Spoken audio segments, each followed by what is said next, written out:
Hello again, back to our select statement. This time we'll have uh, some more details on how to use the wonderful select statement. Now, we learned how to select everything like that, select star from team's table. We learned how to select certain columns, team IDs, team captain names, and that's what we get.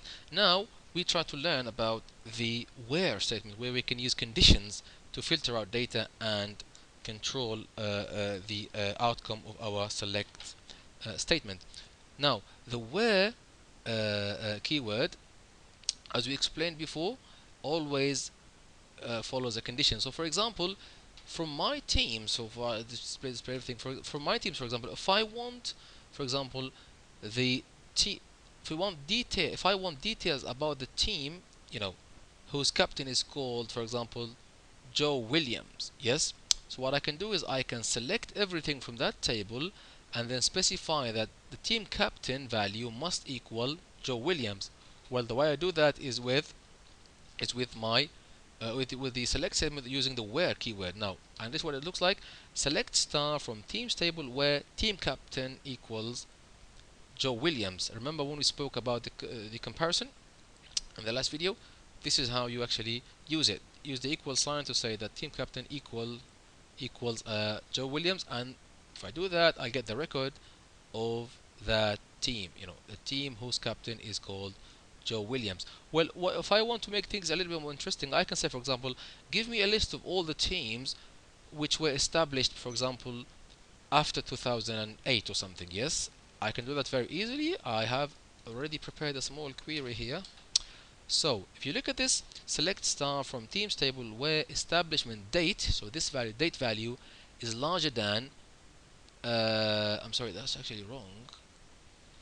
Let's say, for example, 25th of May 2008. So establishment date, and give me a list of all the teams which were created after 25th of May 2008. And if you look at the list here, these two teams, team number 2 and 3, were created after that date. So if I actually hit enter, I get those two, or the records of those two teams. Of course, you can use larger than or equal if you want. That should have the same effect. If I say, for example, larger than or equal, and maybe say, for example, 21st of December 2009.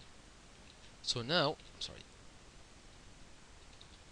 Now, if I say 21st of December 2009, what this will do is it will give me all the teams that were created either on that date or after that, i.e. teams number 2 or 3. If I say larger than only, it will not include team number 3, as you can see. I hope that makes sense. Now, the next point I wanted to mention here is that we spoke about the null value, and if we want to allow some values to have null value, then when we actually filter out for them and use in the where clause, the conditioning that we can use is the is keyword rather than larger than or equal or all those comparison symbols that we explained before. So just to show you a quick example, that if I, for example, if let's say we have a column called column or something, just column that I came up with that. So let's say we have a column called column, or any column, and that it has a null value. Yeah, we can allow null value, and I want a list of all the records that has null value in that column. If I say equal, it will not work. I need to say is. This is the right way of doing it. If you say equals, it will not work for you. I mean, I don't have any column here called column, but let's say, for example, team name is empty. It will not work anyway, and will always return empty. But if you say is, this will also be empty because I don't have any null value. But this is the right way of doing it. So for this one here, even if you have a null value there, it will not return anything. This is what should work. Thanks for watching. I hope I'm not actually making this a bit boring, but next time we'll try to explain a bit more about the select statement. See you next time.